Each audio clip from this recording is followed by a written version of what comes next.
Bienvenue en France.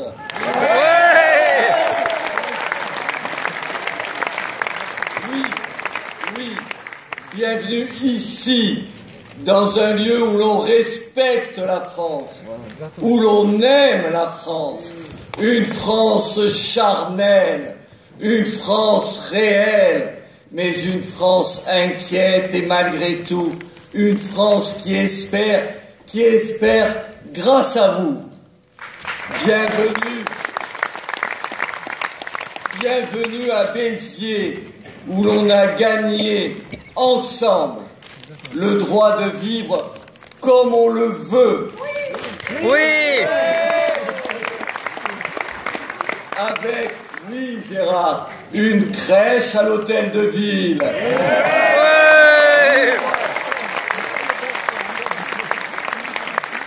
Avec une messe à l'ouverture de la feria.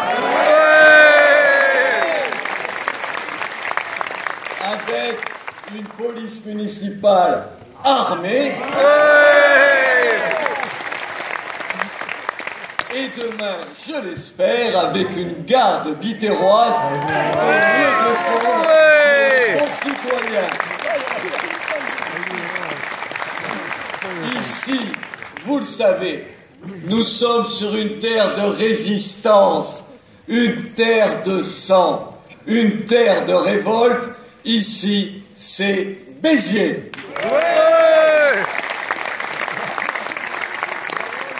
La semaine dernière, à Nîmes, j'annonçais que nous allions vers un tremblement de terre.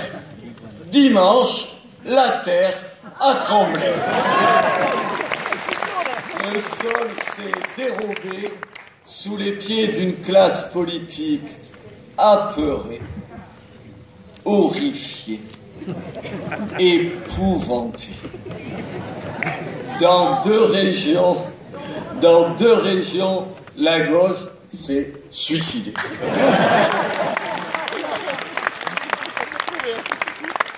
Comme une secte. Deux listes du Parti socialiste se sont retirées, un authentique sacrifice républicain, comme ils disent, pour tenter de calmer la fureur des dieux électoraux. Mais un sacrifice tout à fait vain, car je vous le dis, et j'en suis sûr, malgré les sondages, ne les écoutez pas, Marine et Marion Le Pen vont gagner. Oui, on va gagner. Du coup, on peut dire que grâce au Front National, la gauche va disparaître de certains conseils régionaux. Ce que la droite classique n'est jamais parvenue à faire, la droite patriote l'a réussi. Nous arrivons, ils désertent. Pour autant, quelle insulte à la démocratie de la part de la gauche. Priver des millions d'électeurs de représentation, leur demander, au fond quoi, d'élire des gens qu'ils sont censés combattre, pardon de le dire, quelle mascarade, quelle farce, quelle honte, mais aussi, quel aveu de connivence entre les chefs de cette gauche et ceux de l'ex-UMP. L'aveu que la seule chose au fond que redoute la gauche, c'est quoi? C'est que le ciel patriote lui tombe sur la tête.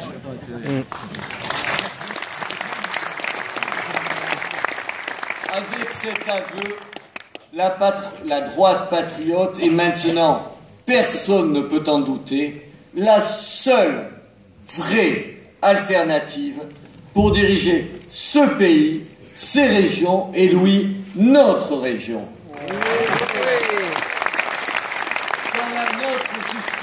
Dans la nôtre, justement, ce qui semblait encore invraisemblable, vous savez, au début de l'automne, est devenu possible, avec près de 32% des voix, 36% si on ajoute Debout la France, Nous sommes la première force politique de la nouvelle région.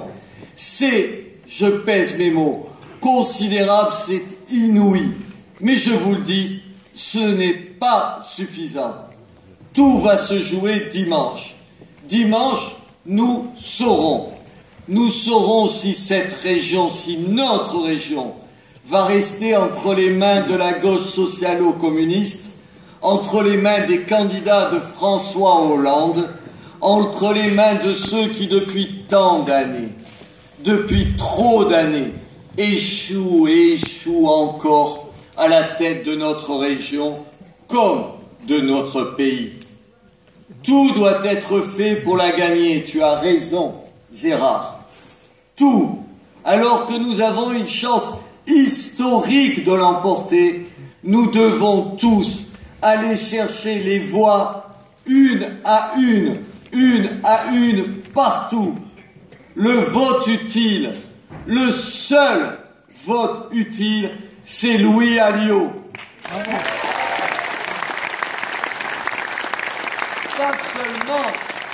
Pas seulement pour battre la gauche, pas seulement pour changer de majorité, le vote utile pour changer les choses et la vie des gens, comme nous le faisons depuis près de 2 ans à Béziers, et avec le succès que vous savez. Le vote utile, le vote pour Louis Alliot, pour remettre la République à l'endroit, pour remettre la France dans les cœurs, le vote utile pour retrouver notre pays. Un vote utile aussi, je le dis, Louis, pour Béziers, pour le Biterrois. La victoire, ta victoire, ce sera la fin de l'ostracisme dont notre ville est victime. Cet ostracisme est la marque de la gauche, sectaire par nature, odieuse par ses méthodes, indécente dans son hystérie. Nous les connaissons par cœur, ces candidats de gauche, grands donneurs de leçons devant l'Éternel, mais qui méprisent nos votes, qui les balayent d'un revers de main, dénonçant, vous le savez, des votes de colère, des votes d'exaspération. Ces candidats de gauche qui appellent dans leur discours des mots universels. Qu'est-ce qu'il y a encore? Égalité, humain, fraternité, mais qui au quotidien se comportent en misérables petits boutiquiers de la vie publique, prêts à s'allier avec n'importe qui, à dire n'importe quoi pour sauver leur tête, leur mandat et leurs petits avantages.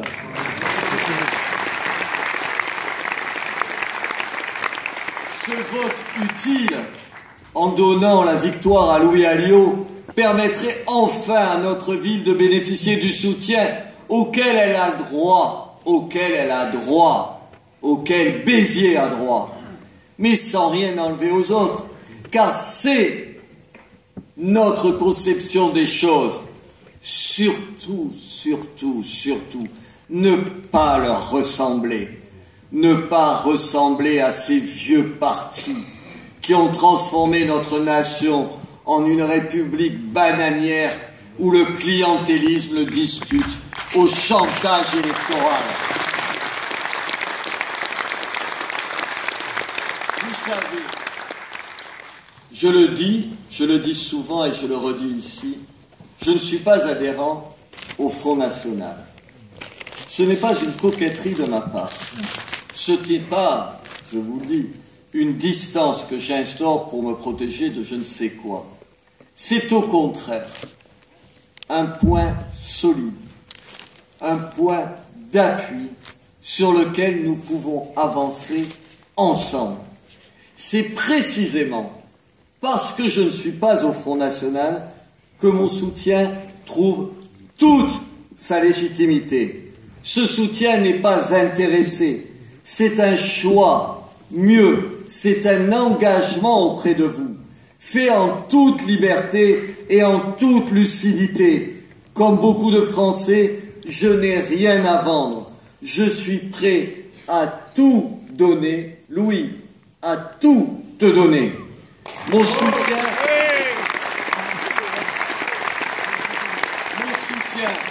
est celui d'un homme qui aime sa patrie, qui la voit en danger de mort et qui sait que seule une union de salut public peut la sauver. Ce salut public commence par la nécessité, l'obligation de retrouver notre fierté d'être des Français. Depuis tant d'années, depuis trop d'années, on demande aux Français, on nous demande de tout accepter, de tout supporter et de nous taire. Cette situation n'est pas celle d'un pays qui se porte bien, ce n'est pas celle d'une nation libre. Elle est au contraire celle des pays colonisés dont on nie les valeurs, l'histoire, la culture, celle des pays où les populations d'origine baissent les yeux, courbent les chines, jusqu'au moment où survient un mouvement de révolte, un sursaut d'honneur et de volonté. C'est exactement le moment que nous vivons. C'est exactement ce que nous sommes. La droite patriote, c'est le mouvement de ceux qui relèvent la tête. C'est le mouvement de ceux qui ne renoncent pas et qui ne désespèrent jamais. C'est vous.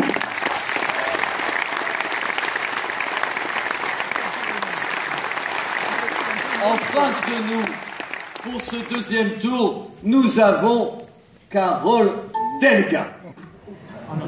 La gauche socialiste, dans ce qu'elle a de plus caricatural, de plus étranger aux préoccupations des Français. Écoutez ça. Louis, écoute. Je te jure que je ne l'invente pas. Elle l'a déclaré, c'était au soir du premier tour. Elle prétend incarner, je cite, il faut écouter, une région à l'énergie positive qui mène une politique sur mesure au plus près des citoyens des territoires. Qu'est-ce que c'est ce charabia? Comment peut-on dire de telles âneries? Mais tout simplement parce que notre Carole Delga est incapable de parler la langue de tous les jours, la langue quotidienne des Français, notre langue, parce qu'elle ne connaît qu'une espèce, vous savez, une espèce de novlangue, vous savez, ce sabir de technocrate. Une novlangue, soit dit en passant, que l'on n'a pas besoin de comprendre pour savoir que celle qui l'emploie est en train de nous raconter des bobards. Le Parti socialiste, j'allais ajouter Dieu merci, mais Dieu n'y est pour rien, est à l'agonie. Le réel le tue chaque jour un peu plus. Au fond, au même titre que l'évolution des espèces, l'histoire politique obéit aux lois de la vie et de la mort. Le socialisme n'est plus un idéal, tout au plus quoi? Une espèce de plan de carrière que même les arrivistes vont finir par abandonner. Alors, dans ces conditions, alors qu'une chance historique se présente, chers amis, une chance historique de libérer notre région de la tutelle de la gauche, comment, je vous demande, et je le demande à toute la droite, comment hésiter une seconde? Au fond, tout peut se résumer en une seule formule, en une formule.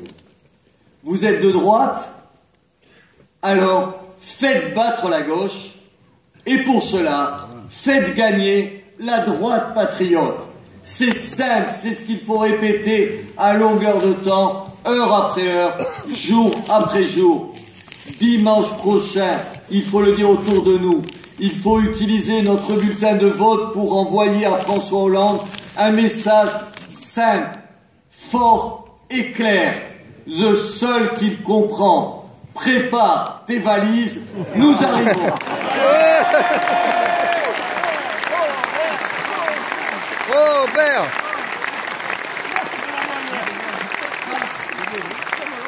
Face à la gauche qui se lève, Carole Delga et son équipe usent toujours, tu l'as dit Gérard, tu l'as dit, des mêmes arguments, même les plus éculés, usés jusqu'à la corde. Ainsi, nous serions allés croire des anti-républicains. Regardez le spécimen d'anti-républicains. Quel culot, mais quel culot de la part d'une gauche qui, depuis 20 ans, a laissé la gauche reculer dans les banlieues, d'une gauche qui a cessé de défendre les enseignants, les agents hospitaliers, les travailleurs sociaux, qui a cessé de les défendre face au communautarisme. Quel mépris également du côté des médias, et j'en connais quelque chose, de pratiquement tous les médias, à les entendre. Les lecteurs du Front National, vous, nous serions des sortes de demeurés, des crétins des Alpes, ne lisant ni Le Monde ni Télérama, ce qui est, vous en conviendrez, un crime impardonnable, qui ne regarderions jamais sur Arte un film tchécoslovaque ou un documentaire guatémaltèque. Bref, nous serions l'anti-bobo absolu.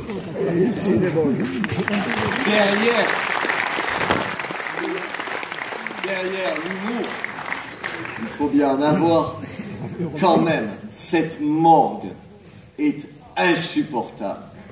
Mais qui sont-ils, ces gens, pour juger 30% des Français? Pour nous juger? Ils ont fait quoi dans leur vie? Ils ont fait quoi pour notre pays? Ils ont fait quoi qui leur donne le droit de nous traiter ainsi? Et que dire de la comparaison entre le Front National et Daesh? Dans quel cerveau de reptile haineux un tel parallèle a-t-il pris forme? Je vous le demande. Comparer un parti politique français avec une organisation terroriste, et ils n'ont pas honte. Ils en sont donc là. Ils en sont là. Pour eux, contre le Front National, tout est bon, tout est permis. Et les anti-républicains, ce serait nous, ce serait Louis. Et le mépris de la démocratie, ce serait nous, ce serait Louis. Mais ils se foutent de la gueule de qui? Je vous le dis, cela ne peut plus durer. Face à cette indécence, face à ces mensonges, face à ce cynisme, notre vote est celui de la résistance française. Un vote pour la France et sa République. Un vote pour une France française. Un vote pour une France apaisée. Une France redevenant harmonieuse. Une France sans l'hystérie, sans les mots de guerre civile qui sont ceux de la gauche. Une France aujourd'hui menacée par une vague migratoire sans précédent et par ces soi-disant réfugiés dont certains ne sont rien d'autre que des terroristes, des islamistes, des fondamentalistes islamistes. Oui, je vous le dis, je veux continuer à vivre dans un pays où l'on parle français, où l'on s'habille français, où l'on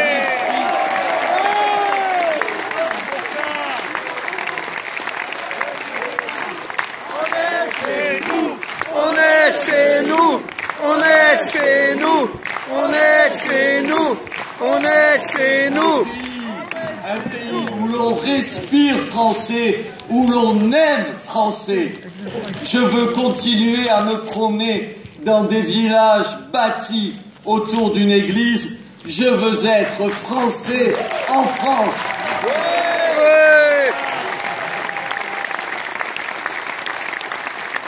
Je ne veux plus que nos régions financent des associations qui détestent mon pays. Je veux, et je sais que Louis partage mon point de vue, je veux qu'on fiche dehors tous ceux qui nous combattent, qui nous insultent, qui nous font la guerre. Je veux éradiquer le cancer islamiste. Je veux qu'on surveille, qu'on assigne à résidence, qu'on expulse, qu'on déchoit de leur nationalité, qu'on ferme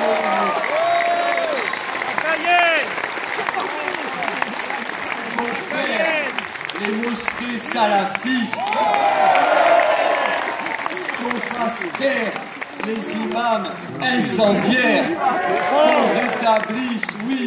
qu'on rétablisse les frontières, en un mot, qu'on remette de l'ordre.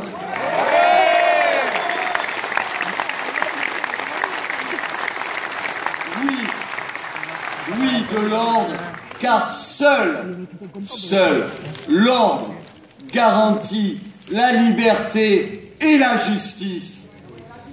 Nous avons des ennemis lointains, des ennemis de l'extérieur, mais nous avons aussi des ennemis de l'intérieur, des ennemis qui se cachent dans nos villes, qui se cachent dans nos cités.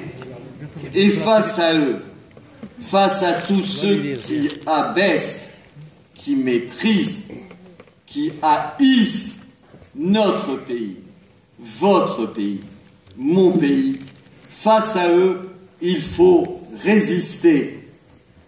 Dans la partie, je te le disais, Louis, dans la ville de Jean Moulin, j'emploie le mot résistance en toute connaissance de cause. J'unis dans ce passé et dans ce mot, le passé et le présent, les combats d'hier et ceux d'aujourd'hui. Si les circonstances n'ont pas le même caractère dramatique, bien sûr, c'est la même cause qui nous brûle du même feu. Trop souvent, ceux qui nous attaquent se dissimulent justement derrière la figure de Jean Moulin. Ces gens-là sont des menteurs, des faussaires. Jean Moulin n'est pas mort pour qu'on vende la France, pour qu'on brade la République, pour qu'on abandonne le peuple. Jean Moulin est mort pour notre nation, pour qu'elle soit souveraine et libre. Alors dimanche, au nom de Jean Moulin, au nom de la République, nous ferons barrage à la gauche qui n'est plus depuis longtemps la gauche du Conseil de la Résistance, mais la gauche de la grande banque, la gauche de la haute finance, la gauche de l'argent. Nous le ferons pour notre ville, nous le ferons pour notre région, nous le ferons pour nos familles, nous le ferons pour notre nation. Nous voterons Louis Alliot, nous battrons la gauche. Rendez-vous dimanche, rendez-vous pour la victoire. Vive Béziers, vive notre Sud, vive la France.